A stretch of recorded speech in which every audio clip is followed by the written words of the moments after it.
And time now to feature our Pet of the Week. This week's pet is Dylan, submitted by Michelle Major. Dylan likes to keep a watch of the neighborhood. Look at him checking everything out the window out there. Might not see much this morning with all the fog out there, but thank you very much, Dylan and Michelle, for sharing your pet picture. Mark? Thanks a lot, Gretchen. It's technology that's easier on your wallets and the environment, and its development is based right here in the heart of Illinois. Joining me now is Merle, Rocke, CEO of EcoThermics, along with their product and market consultant, Tom Dennison. Thanks for coming in, gentlemen. Now, I hear you've gotten some national attention lately for your product. That's great. Tell us about it. Yes, we have. Several weeks ago, we were featured in a 10-minute segment on Fox Business News. 10 minutes. That's a lot of airtime to get on a network like that. Congratulations. Thank you. We do have a clip of that. Let's take a look at it right now. Technology and science has been around for quite some time. Making it viable and efficient in today's high-tech HVAC systems has posed a challenge. Hence, a joint project between Purdue University's Herrick Labs, one of the world's most advanced labs for testing HVAC compressors, and EcoThermics Corporation, a private sector HVAC technology company. We've been involved in working with Purdue University for about 8 years now. Merle Rocke is the CEO of EcoThermics Corporation. They've been developing CO2 technology in an effort to not only make HVAC systems more energy efficient and to save money for end users, but also because government regulators are poised to require the HVAC industry to reduce their carbon footprint. Most of the leadership in the HVAC industry anticipates an ongoing series of legislation to keep reducing the global warming potential of refrigerants. And we believe that as more and more people realize that a natural refrigerant, CO2, is as good or better than any HFC refrigerant, that will hasten that change to CO2 as the refrigerant. Meanwhile, though, we aren't waiting for climate change legislation to drive that change. We're relying on our energy efficiency in the initial applications to drive the change. This small compressor simultaneously is expanding and contracting CO2. So when it compresses it, it gets very hot, so you can heat air or water with that.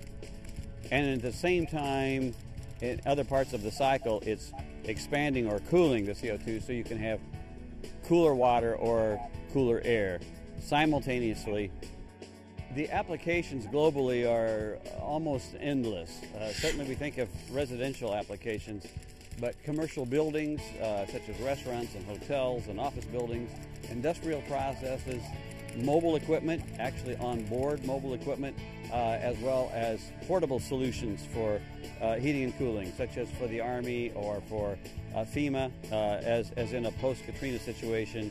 It's possible to use this technology on the power grid or off the power grid, even driven hydraulically, anywhere in the world.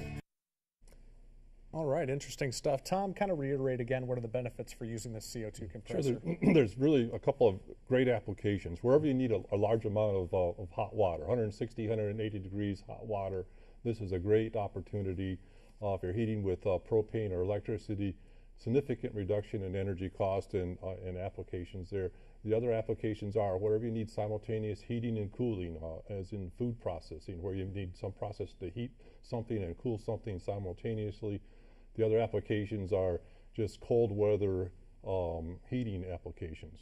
Okay, and what are some of the hurdles you've seen so far in this process? We're in our 4th year now in the Innovation Center, and we've had actually 3 major hurdles: technical hurdles, market entry hurdles, and funding resources, because it's difficult to find investors with that vision and foresight to invest in new technology like this, especially in this economy. Sure, I could see that being a challenge.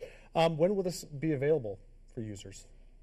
It'll be available in the next 1 to 2 years with commercial industrial users, and then residential following that.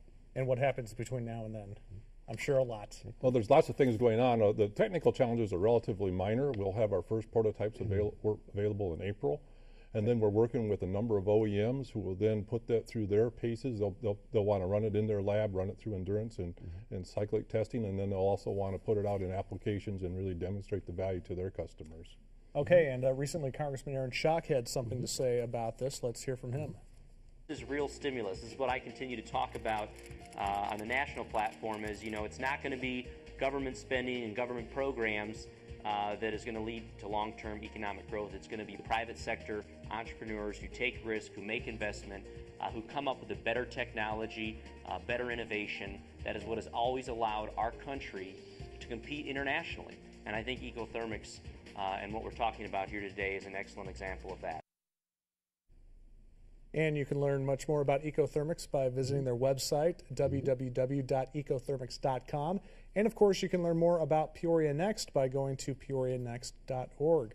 Merle and Tom, thanks for joining us, and best of luck with your product. Thank you very much. All right. Coming up next, could your coin be worth cash? Find out where you can discover what your hidden treasures are worth after the break.